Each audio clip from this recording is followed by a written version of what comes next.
Hello everyone! My name is Josh Tustanes, ang iyong kagurang OFW. Samahan niyo akong magluto tayo ng binagoong baboy. Anyway, yung baboy ko makahapon lang yung kagurang. Sobra-sobra yan sa amo ang pagkaon kahapon. It's because ang daming-daming nagdadala ng pagkain kahapon. So, ganito talaga ang buhay ng mga OFW. Kailangan magawan mo ng paraan para hindi masayang, di ba? Gawin natin binagoongan. Diba? Sulutuon sa nila tumaayong atuang kamatis para dili siya masira. No? Karan. Ato ang lata-lata ko ni siya kaya kung hindi siya malata.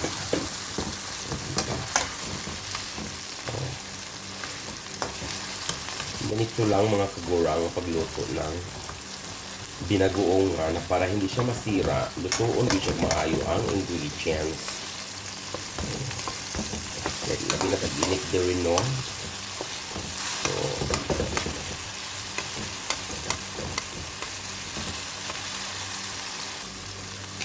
and now, magluluto na tayo sa ato ang bagoong. Yan. Pwede na yan. Diba?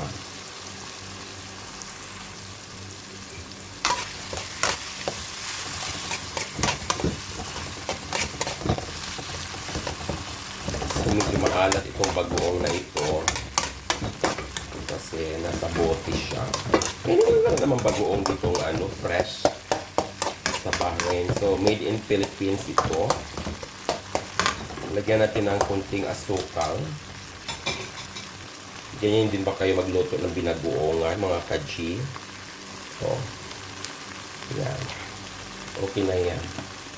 Mga kunti lang.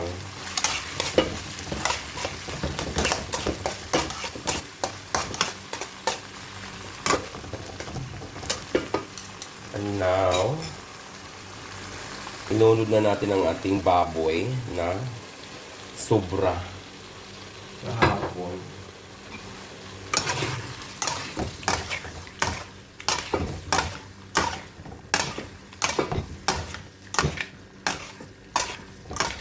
Diba? Dagan ba kayo sobra kahapon? Eh, kaya wama guli na kumakaon. Gawa ng ang dami-dami nagdala ng pagkain. No? Shout out pala sa aking mga kasama dyan sa trabaho na talagang pag nagluluto sila, ang dami-dami.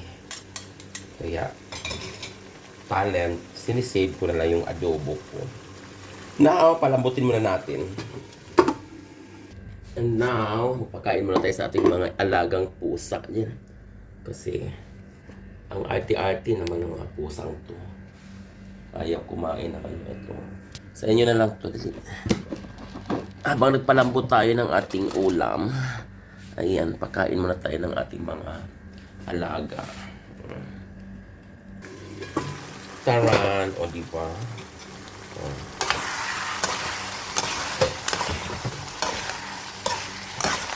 Anyway, luto na ng ato ang kuwan. Kaming tilawan di.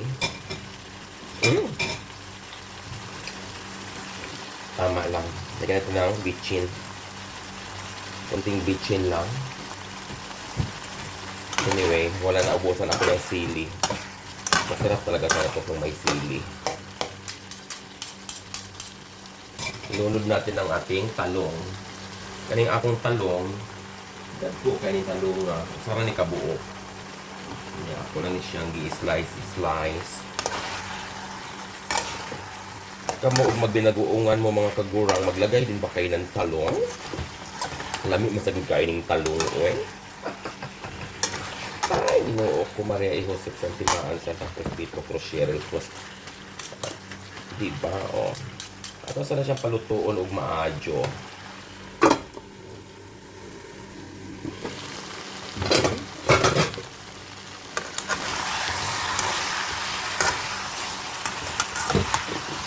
Ito lang yung ukay-ukayon kaya nga Ilahang lang maluto, yung maayong talong. Hala. Dito. Murag ang dagkuara man dahil sa kung pagkahiwas talong. Dapat gigagmay na akong maayo. Amo kuyos rin yun. Amo kuyos rin lagi ni siya.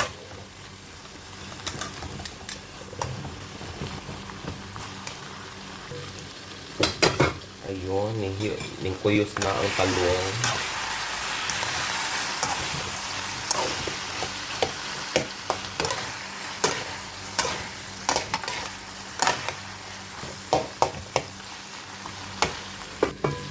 Taran, oh, pwede na to. Diba, naglana-lana na siya maayos.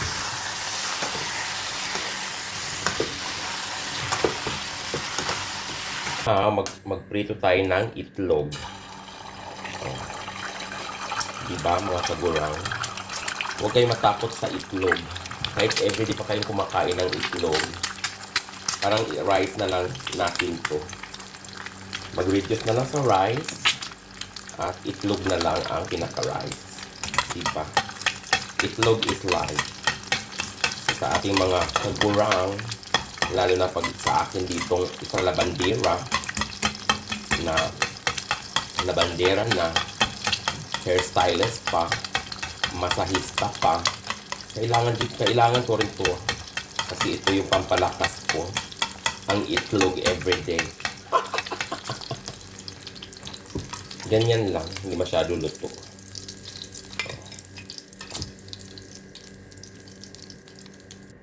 And now, may sobra rin tayong konting rice. Sayang naman kung itapon at yung isangat. Diba? Lagyan din natin ng itlog. So, dalawang itlog na.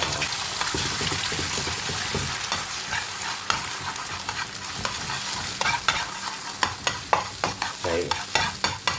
Ganun akong rice. Kunti lang siya na may sobra pa. Kung anig yun yung kinabuhis abroad. No, sayang kung itapon. So, huwag kayo magtapon ng mga pagkain. Dito. Oh. Ganyan lang. Oh. Nilagay ko sa ref to kagabi para hindi masira kasi tag-init na ko dito. Napakainit.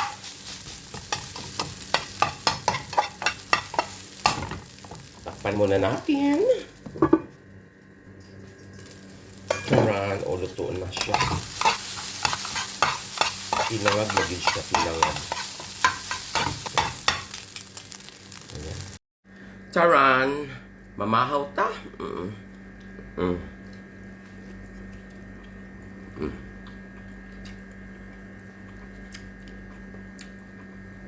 Nami akong sudan na. At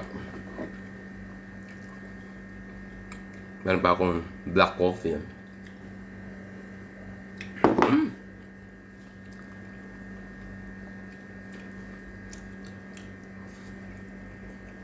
Kasama sayang ang mga pagkaon, mga kaguraw. Init-initin na lang at saka maibang style kinabukasan, di ba? Shout out muna ako dyan sa mga taga-Ubay Bohol. Diba? Thank you so much for watching. God bless everyone.